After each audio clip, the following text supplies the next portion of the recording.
Hey, it's BT with the BT Motogp season opener. Listen, I'm on the C's, the 7 C's, playing Black Gilligan. So let's get this over with real quick.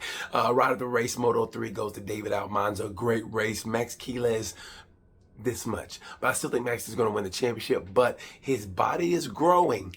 He's hitting puberty in Moto 3, which is not a good thing, but I think he's going to have just enough to win it because he's a brilliant racer. Heartbreak goes to Adrian Fernandez. I thought he'd get a podium, but it's early, but he's my heartbreak. Moto 2, right of the race goes to Manuel Gonzalez. Great job, Manuel. Heartbreak goes to David Alonso. I'm glad everybody's okay, but 2 red flags. Don't do that to me, kids. My heart can't take it. MotoGP, come on, man. It's Pedro Acosta. Pedro rode his bike the way Fabio Quartararo rode every week of the season last week with that jalopy he's got. Great ride by Pedro. And heartbreak goes to, Marc Marquez for what happened. Anyway, but let's delve into it. First, talk about the sprint. I never talk about the sprint. The sprint race, I thought, that was the best sprint race I've ever seen. I thought.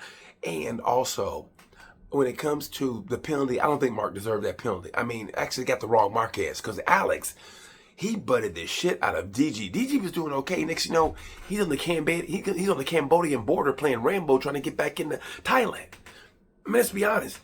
Alex did that. Remember, because DG came back and go, thanks a lot, Alex. And Alex was like, he gave him the chef's kiss. I mean, come on now. That was your fault, bro. That was your fault. You know what you did. You know what you did. For Mark to get the penalty, I thought that was wrong. But you know what? It was like when Mike Tyson went to prison for what he they said he did. And he goes, hey, listen, I didn't do what they said I did, but I did a lot of bad things in my life. And maybe that's what, I'm being punished for. Just like in Raging Bull, when De Niro said, listen, I did a lot of bad things in my life. I did a lot of bad things. I did some bad things. Okay, maybe it's the karma from bad things. And that's what happened with Mark. I felt that wasn't a penalty. Just good hard racing. Who knows? I think Pedro maybe embellished a little bit, like going way out. Like, really, bro? Really? Anyway, I thought they got the wrong Marquez on that. But what a great sprint race that was. And then it brings us to the race. Listen, what happened to Marquez was scary. I'm glad he's okay. But he was coming. And I thought it was great because the race was so long, 26 laps. And I never seen it. I take it back. I have seen it before. I saw a tire blew up with the tall dude from France. What's his name? I can't get his name. And his tire blew up. And then I remember Ben Spies, I think it was in Germany, his tire had a big hole in it. So, things happen, but that was weird to watch. I mean, seriously, a tire and a rim do that in MotoGP. So, anyway, I'm glad he's okay. Anyway, listen, all dynasties crumble. They really do. But I think this might be Marquez's last stand in the sense of I can see him winning it this year. But if he does, it's going to be with this because Jorge Lorenzo said it best. He goes, I think the shoulder injury is going to be what's going to retire Mark. And Mark even mentioned the R word. When you mention the R word, once you start mentioning the R word, people start talking about the R word also, and it kind of just permeates in your brain. You know what I mean? Because think about it. He's got it all. He's got a nice home life. He's got a beautiful girlfriend. I mean, he's still on top of the world. If he walked away now, trust me, I would cry. I would boo-hoo like a baby. But he's done it all. But you want more. It's like billionaires. They got it all, but they want more. And I can see Mark doing it. But this year, look, Pedro's hungry. And he even did that little shit that riders do. Like, I don't know if you guys saw in warm-up. When they were warming up and Mark came in toward the end and Pedro got real close to him and then took off. And Mark never looked at him. Mark was like, really, bro? I started this shit. And this is the thanks I get? You gonna do that to me? Listen, Mark has destroyed every teammate he has. And if Pedro goes to Ducati, this might be, like I said, it might be his last stand. If he wins this year, it's gonna be with pure veteran, just knowledge. He's gonna beat him here. I can see, like I said, but Mark said, listen, just because they had a bad weekend does not, like my dad always said, all sickness is not death, okay? They had a bad weekend, but Mark is still the tops in that whole Ducati team. Like, I don't know where Pecco is. I really don't. Pecco is in La La Land. The rest of the Ducatis are like, it's like Scooby-Doo and the Mystery Machine. Like, what the fuck are you guys doing out there? I don't know where Frankie was this week. I really don't. Never heard his name, which is good and bad. DG put up a really good fight. He really did. And then he kind of faded. So it's like, and he has a factory spec. So it's like, Mark is the only one on that Ducati team for now that's really like showing his worth. I mean, he deserves everything he gets. But the rest of the Ducatis better step up because Aprilia is here. Whatever they did in the offseason, it paid off.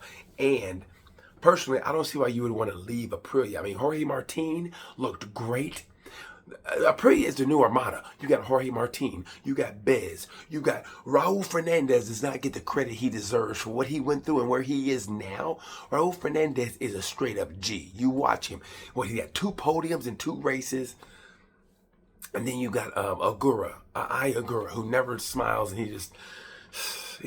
I love Agura. He never talks really too much. He's that quiet assassin, like, who just passed me? And it's Agura. Anyway, I think this is one of those weekends, like a unicorn weekend is what I call a unicorn weekend, because things happen at that GP that doesn't normally happen. And like Rossi said years ago, hey, when they get to Europe, that's when the championship begins.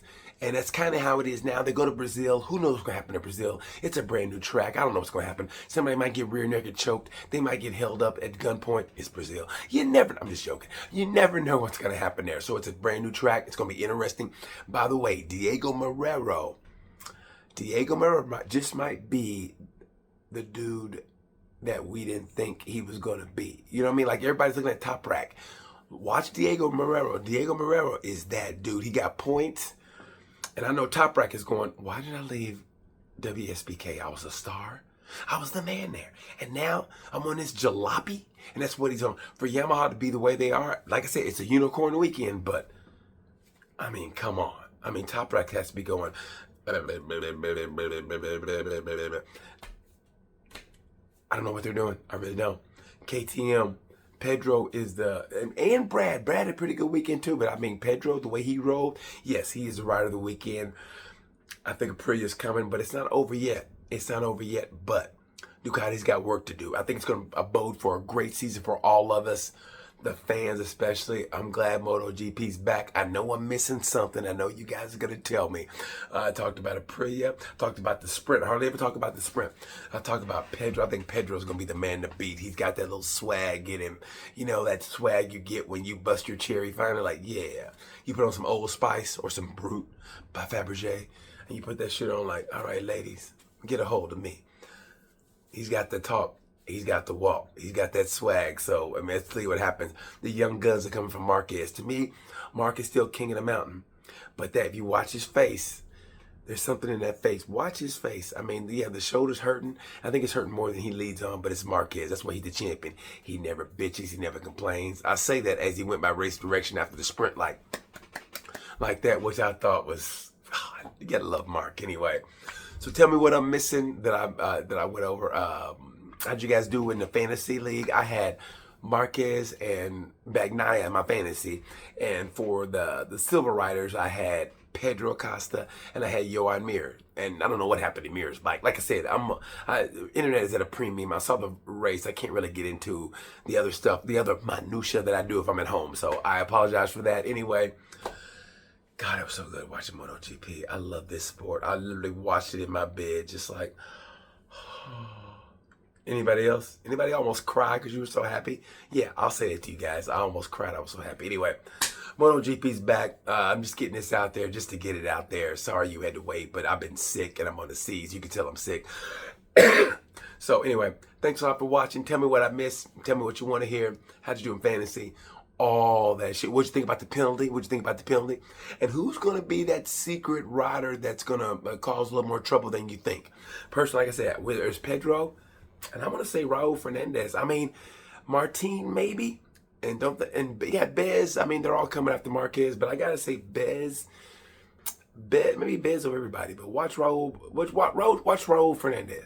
Raul Fernandez and Bez. Anyway, you know what to do. Tell me what I missed. Anyway, I'm out of here. Thanks a lot for watching. Let's get right to it, man. I can't wait. MotoGP starting. I guarantee you the next one will be better. Okay. Anyway, I gotta go. You know the word. Peace.